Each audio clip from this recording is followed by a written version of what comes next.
We're going to talk a little Bernie Sanders. So I need to hear from Bernie supporters today who have accused me of being unfair to Bernie Sanders. And I'm going to tell you personally, if he's elected as our nominee, I'm voting for him. So let's just put all that to rest. However, he's not my first, second, third, fourth, or fifth choice. And I'm going to tell you why. Play the clip. You guys have screwed. Well, Bernie's been screwed by the Democratic Party. Look at the last week. They wouldn't allow the poll to be released where he was up 4. Okay. Then they do this thing as soon as the whole debacle about the count. Well, as soon as he starts closing in, the Democratic Party says, "Hey, let's have a recanvass." Okay. The Bernie voters are to do what they did in 2016. Right. We've had a belly full of the Clintons. Come either don't vote or come vote for Trump. I understand why you're against Bernie. Yes, I mean he has too much socialism. I like Bernie. Really, you want socialism? No. He's a populist. Right. He's a socialist. I don't agree. I don't agree with his solutions. I think a lot of. That's kind of a big part of politics. No. The biggest part. One of the biggest parts is identifying the problem. I think Bernie's identifying the problem. Trump and him shared some voters because they both kind of go after the same problem. You're right. Exactly. Okay, I'm just saying the Bernie people are help make Trump president. But you don't want to help make him president again.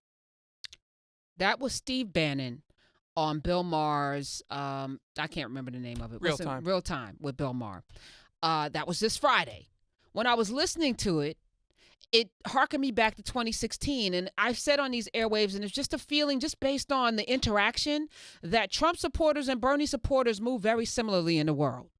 Very similarly. There's a similar kind of passion and energy, and I dare say a little bit of negativity in when you don't get your way. Very toxic. I know this, and I juxtapose them to the Yang followers who are also very energized, but they're very nice.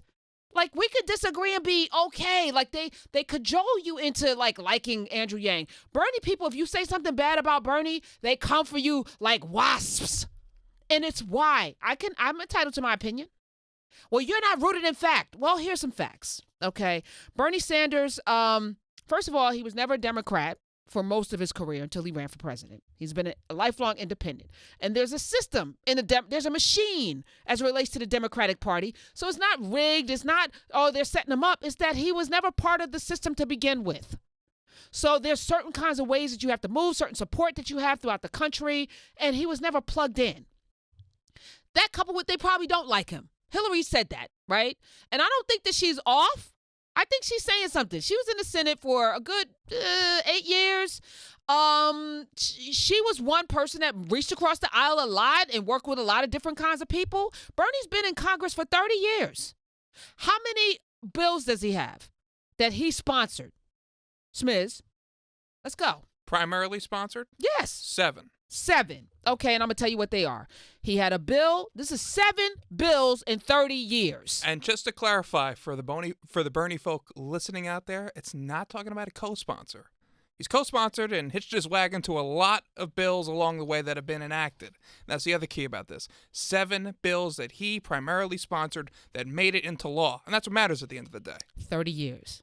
Does Kamala have any? She's been on she got elected in 2018? She has 4 that have been enacted. She has 4, and she's been in Congress, what, a couple of years? 4 years? 2017 is when she started. Okay. So not even 4 years. Not even 4 years. I'm just apples and apples, okay? Senate. And also what those bills are. I'm going to tell you what the bills are. Matters. All right. His first bill is a bill to designate the facility of the United States Postal Service located at 35 Park Street in Danville, Vermont, as the Thaddeus Stevens Post Office. So one bill was to rename the post office. Revolutionary. That was groundbreaking. He has a bill to amend Title 36 United States Code to improve the federal charter for veterans of foreign wars of the United States and for other purposes. I think this is a very legitimate, good bill. He has his third bill was Veterans Compensation Cost of Living Adjustment Act of 2013. 2013. He's been in Congress 30 years. This is a good bill. The bill will provide an increase effective December 1st. It was 2013 in the rates of compensation for veterans, which I completely get behind, with service-connected disabilities and the rates of dependency and indemnity compensation for the survivors of certain disabled veterans and for other purposes. All right. He also sponsored H.R. 5245 to designate the facility of the United States Postal Service located at 1 Marble Street in Fairhaven, Vermont, as the Matthew Lyon Post Office Building. So there's 2 post office renamings. All right. Number 5. HJ Resolution 129, granting the consent of Congress to the Vermont, New Hampshire Interstate Public Water Supply Compact. I'm not sure, but I'm sure this is important. I'm not sure. Good for the people of Vermont. Great for Vermont. But he was sent to Congress by Vermont. Correct. So I expect him to work on behalf of his constituents. Exactly. I expect Vermont to get something from his 30 years of service. Nothing wrong with that, besides a couple post offices. Couple post office renamed. H.R. 1353, entitled the Taconic Mountains Protection Act of 1991. I'm not mad at that because we should protect mountains. And that was very early on. That was his 1991. That's his first year in Congress. And finally, 1991 as well, H.J. Resolution 132 to designate March 4th, 1991 as Vermont Bicentennial Day. Those are the sum total of the Bernie Sanders bills that he produced, sponsored, and were put into effect during his 30-plus years. Call me, if I'm off base, because, again, this is not personal at all. I just feel like this country and where we are needs less division. If Steve Bannon can go on and cape for Bernie Sanders, that tells me all I need to know about who Trump wants to run against, but also who they think lines up with their ideology.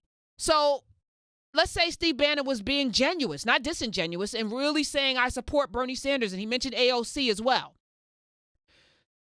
That tells you that arm of the Democratic Party, because I don't get caught up in partisan politics, because I think none of it really matters.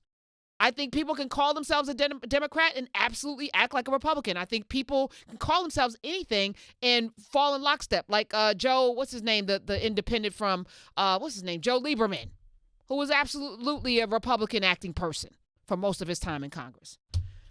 866-801-8255. So I'm here for the Bernie bros and sisters. Y'all can call me. I'm here for it. Let's go to the phones. Mike in Connecticut, thanks for holding. Hey, buddy, how are you? I'm good. Let me take you off speaker here. Thank you. As it relates to Bernie, look, you were right there when you talk about the machine. The machine's not set up for Bernie to win. And this machine is geared toward, right now, maintaining this corporate status quo in our country. Because this is the final call, so to speak, as it relates to real change. So let me ask you a question. Has this country always operated on a machine, no matter what party was in office? Yes, is there a larger machine? So, like, Bernie's not gonna change anything because the duties of the president or the powers of the president are very limited. This Correct. wholesale change that he's talking about, you still need Congress to step in locks to line up. And he even said, and I think we have a clip, and I'm going to bring you back up, Mike, but I wanted to play this clip last week because it disturbed me when I heard it, but play it, please. Will you name a running mate before the convention, and will it be a woman? Because why not? I'm not available, though. Oh, I was just going to ask you, Janine. Figure that's one way to get your vote. That is a good question, and we may very well do it. And look, let me just say this.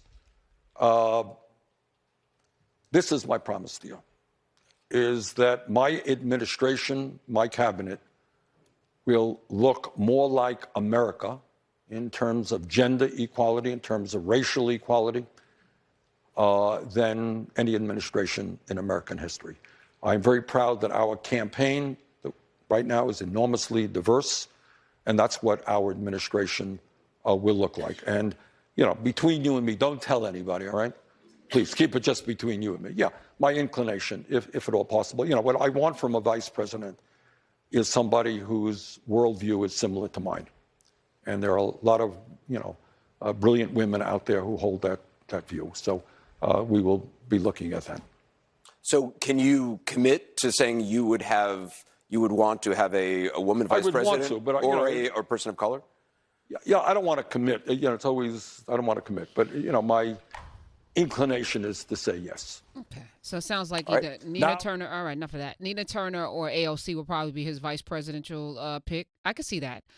But what disturbed me was he said, I want someone whose worldview is similar to mine. And when we think about the office of the presidency, we have that right now. We have everyone walking in lockstep with this president or else. And this is not, this government of ours, this republic of ours, this great democracy of ours is not a dictatorship. It's not about everyone lining up, walking in lockstep with the president. Great presidents understand balance. Even Lincoln had a despicable character as his vice president. And unfortunately, when he was murdered and assassinated, we got the Reconstruction ended, right? And I guess we could argue if Lincoln had selected someone who was lining up with his worldview, that wouldn't have happened, but Lincoln wouldn't have gotten elected either. So Kennedy, JFK, Camelot, picked somebody completely opposite. A Dixiecrat from Texas who knew where all of the bones were buried, lifelong congressman, senator, LBJ, completely different personality, but he gave him the South. And this is a race that requires people that are different. Joe Biden provided for Barack Obama that blue-collar, middle America, safe bet, white man that if you're scared of Barack Hussein Obama, I got Joe Biden. Here you go. Got Joe Biden. And here's the alternative. Hillary Clinton and Tim Kaine. Yeah, we got that. Like-minded. Right. What the hell was that? If Bernie's going to win over Trump, if he's the nominee, this tells me everything I need to know about his rigidness. He wants somebody that's not going to challenge him.